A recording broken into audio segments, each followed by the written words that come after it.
నేను అలా తీసుకోను. మాకు ఇలా బ్రతకడం అలవాటే. అలా కాదు, ఈ బంగారు గుడ్డు నువ్వు తీసుకోవాలి.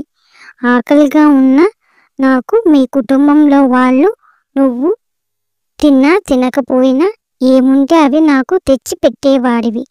నాకు కడుపు నింపిన ఆ కృతజ్ఞతతో ఈ బంగారపు గుడ్డు ఇస్తున్నా. కాదు అనకుండా తీసుకో. మన ఇద్దరి మధ్య ఉన్న స్నేహం మీద ఒట్టు. ఇది దానం కాదు, కృతజ్ఞతతో ఇస్తున్నాను. సరే, బాధపడకు పాదు. నువ్వు బాధపడితే నేను చూడలేను. మేము తిన్నామో లేదో నీకు ఎలా తెలుసు? అయినా నీవు బంగారపు గుడ్డును ఎలా పెట్టగలవు? నీవు సామాన్యమైన బాతువి కాదు. నీవు ఎవరివో చెప్తే ఈ గుడ్డు తీసుకుంటా.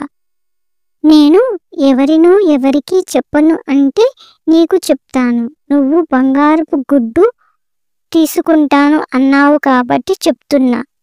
నేను ఒక దేవతలకు దూతను. ప్రతి పౌర్ణమికి నది ఒడ్డుకు వస్తాను.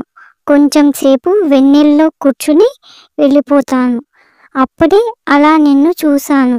నువ్వు చాలా బాధగా ఆకలితో ఉన్నావు. చిరిగిన దుస్తులు వేసుకుని ఉన్న నిన్ను చూస్తే చాలా బాధ అనిపించింది.